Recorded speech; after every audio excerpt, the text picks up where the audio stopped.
안녕하세요. 분당 서울대학교 병원 피부과 나정임입니다.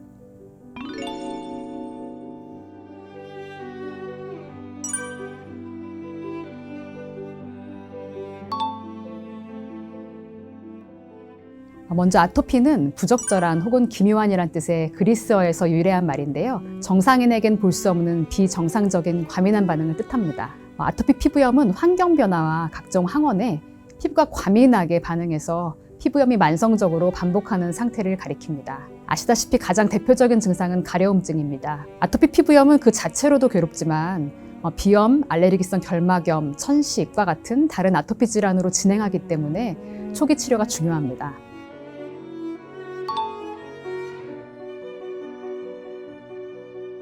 아토피 피부염 하나의 부모님이 가장 궁금하시는 것이 어떤 알레르기 때문에 아토피 피부염이 발생했는지입니다. 해당 물질을 피하면 아토피 피부염이 나을 거라고 기대하는 거죠. 하지만 실제로는 알레르기보다 아토피 피부염이 먼저 발생합니다. 환자의 45% 정도가 생후 6개월 이내에 벌써 발병을 하는데 생후 6개월 이내의 아토피 피부염 환자 중에서는 단 5%만 특정 물질에 대한 알레르기가 있습니다.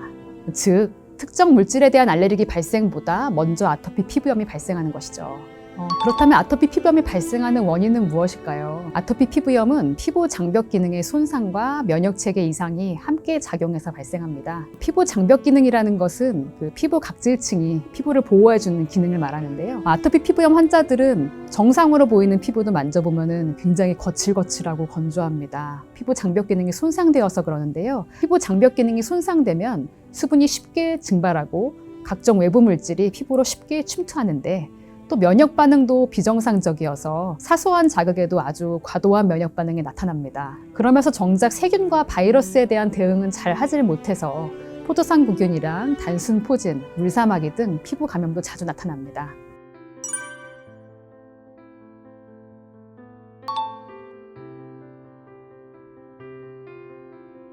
아토피 피부염은 불치병이 전혀 아닙니다. 보통 어린 시절에 발병하는데요. 10명의 환자 중에 어른까지 증상이 지속되시는 분은 이제 3명밖에 없습니다. 우리 열심히 치료해서 이 10명 중 7명에만 들으시면 됩니다. 그리고 이미 성인이 된 후에도 치료 후에 오랫동안 증상 없이 지내시는 분들도 많습니다.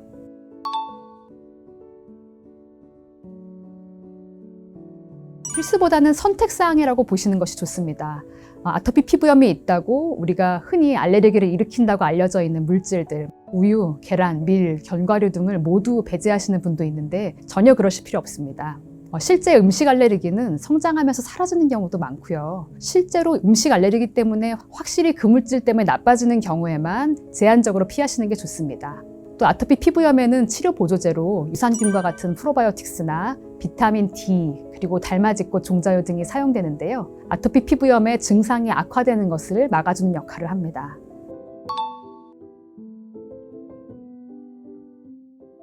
스테로이드 연구하면 굉장히 무서워들 하시는데요. 발라도 되고 당연히 발라야 됩니다. 그리고 피부염이 생기면 즉시 발라야 됩니다.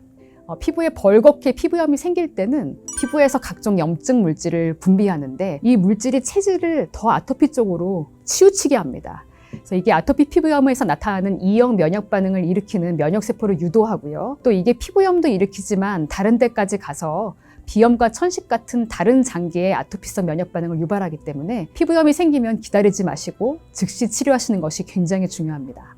스테로이드 연고를 바르실 때는 만져보면서 바르시면 좋습니다. 피부염이 있으면 그 부위가 부어 있거나 아니면 또 오래되면 태선화 때문에 이렇게 두께가 느껴지는데요. 가다가 이렇게 두께가 있는 곳에 스테로이드 연고를 바르시다 보면은 두께가 점점 좋아지는데 이게 두께가 주변과 비슷해지면은 그때 중단하시면 됩니다. 두께가 좋아졌는데도 계속 바르시다 보면은 주변보다 얇아질 수도 있거든요. 그렇기 때문에 주의하셔야 됩니다. 정리하면은 피부염이 생기면은 즉시 바르셔야 되고 두께가 좋아질 때까지 바르시고 중단하시면 됩니다.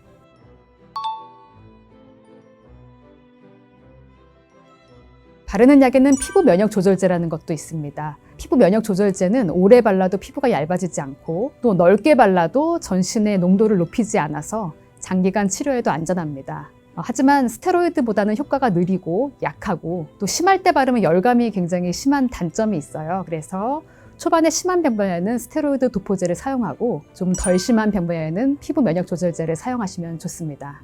바르는 약으로 조절이 안 될 정도의 심한 아토피 피부염에는 일반적으로 사이클로스포린, 메토트렉세이트와 같은 면역 억제제를 사용하는데, 면역 억제제 하니까 어감이 굉장히 나쁘지만 부작용을 모니터링하면서 안전하게 쓸 수 있는 약제들입니다. 최근에는 듀필루맙이라는 생물학적 제제도 많이 쓰입니다. 듀필루맙은 아토피 피부염에 높아져 있는 면역 물질의 수용체를 차단하는 그런 주사제인데요. 효과와 안전성이 우수해서 현재는 6세 이상의 아토피 피부염 환자의 사용이 허가되어 있습니다. 또한 성인에서는 면역 억제제에 반응하지 않는 경우 보험 적용도 되고 있습니다. 이어서 아토피 피부염의 연고 잘 바르는 방법을 알아볼게요.